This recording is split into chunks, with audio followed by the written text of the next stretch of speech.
Hey there, it's Heather. Now, this is take two because I did a Facebook Live earlier to the group, and for whatever reason, it's disappeared. Okay, and so I know that some of you who might not have watched the earlier version, after you've been busy bees all day, you may want to refer back to the questions and the answers. So we're back. We're here in the marketing den. Okay, and I'm going to answer the two questions that were asked earlier. And hopefully you can hear me okay and there's no technical glitches this time. Otherwise, I'm going to have to do a take three. But hey, good practice, huh? Right, okay, so Carlo asked, from your experience, Heather, does the amount of money spent on marketing reflect the success you have from the campaign? Or are some types of marketing overrated? Okay, so the answer to that, Carlo, is, well, no marketing, in my opinion, is ever wasted. Okay. But if you think about marketing as the fuel that you put in your business vehicle, obviously, if you put the wrong fuel in, then it's going to grind to a halt and it's not going to work properly. Okay. So that's the first thing. The next thing I would say is the trick is to constantly test and measure. Okay, so that way you know what's working and what isn't working. So and the great thing about testing and measuring is you do it in small amounts, but not too small. So you don't sort of just do it for one day and for like 5 people or whatever, because that's not going to give you any reliable data. And we're talking about data, not drama here. Okay, so the best thing to do is go for about 3 to 5 days, if not a little longer, perhaps 7 days, testing something and looking at the figures and looking at the stats and seeing what is working and what is not working. And obviously, if you've got several elements to a marketing campaign, which well, most of the time you do have, okay, lots of different elements. It's making sure that you don't just throw the baby out with the bathwater for one part of that, or just saying, oh, no, it's not working, I'm going to throw it out. It's about looking at all of the different elements of your funnel, your marketing funnel, and seeing what's working and what's not working. Okay. And the other thing to say is, if you've got a business that, say it's a service business and you've got very few overheads, okay, and you only need one client and you've got like a £5,000 program, okay. Now, if you were advertising that on Facebook, you could spend, well, let's say you spend £3,000 on acquiring one client for £5,000, but that's £2,000 profit you will have made.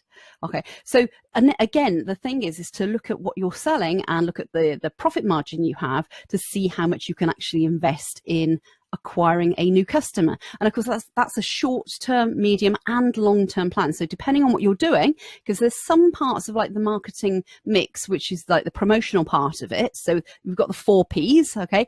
4 Ps, well, price, product, placement and promotion. There we go.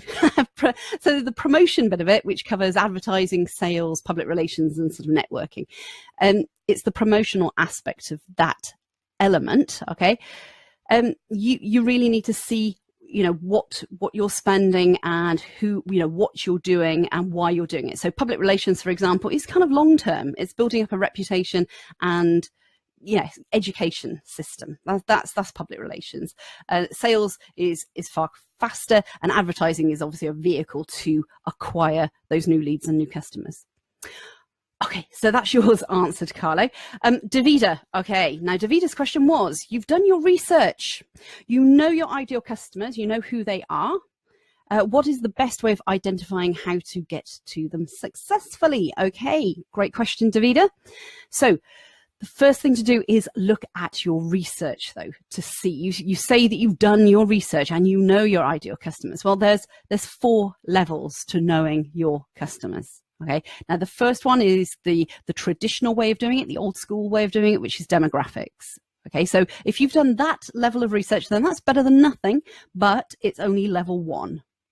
Now, level 4, by the way, or level 3 and 4, you'll identify exactly where your customers are. So there's no guesswork in it. That will lead you, that trail will lead you to your ideal customers.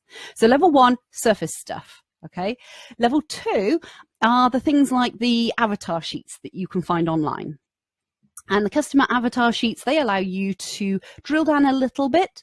But again, if I said to you, go out and find the interests and the behaviors of some of your ideal clients and customers, and you put those on a piece of paper, and it's got a nice little picture of somebody, and you know their location, you know the demographic information, okay, that's, you're still not going to know how to make use of that information, are you? So that's kind of level 2. Level 2 is drilling a bit is further down into your customers' interests, behaviors, and motivations, but it's still surface level. Now, level 3 and 4 is when it gets really interesting. Okay, so the data that you will have on your customers, okay, and on your ideal personas, of which you should have about 3 to 5 personas within your business. If you've only got one, then you need to go back to the drawing board, because I'm pretty sure there is more than one customer persona within your business. And if you actually sort of, if you treat all your customers the same as if they're just one, you've just got one client in a business, then the issue with that is that you're not going to be able to find the other personas that are buying from you. So by using your existing database, okay, by looking for the clues within your existing customers, you know, and how and why they're buying from you, you can then drill down and start to find out where they are hanging out. So they could be hanging out on Facebook, Instagram, Twitter, what have we got, Pinterest, a whole array of different places, LinkedIn. You need to find out who your ideal customers are and where they are located. Okay, and then level 4, okay, so that is hardcore kind of market research to do with like customer personas, and that is when you start using your competitor customer personas. And what you do is you're looking at your personas and you're actually matching them with your competitors' personas.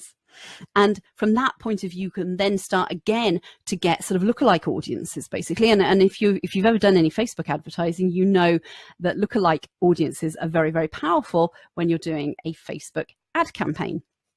Okay, so just to summarize for Davidas, okay, you need 3 to 5 different personas in your business, customer personas, to say that you've really got, and you know, you've really nailed your customer personas and your market research to do with your ideal customer. Because you've got 3 to 5 of them, they're all going to congregate in different places. Now there could be a commonality between them, so that's great, because that you can then go to that particular place where they're congregating. But 9 times out of 10, they'll have different interests, and you're better off sort of targeting them based on their persona rather than a whole group of them. Okay, a group of your customers.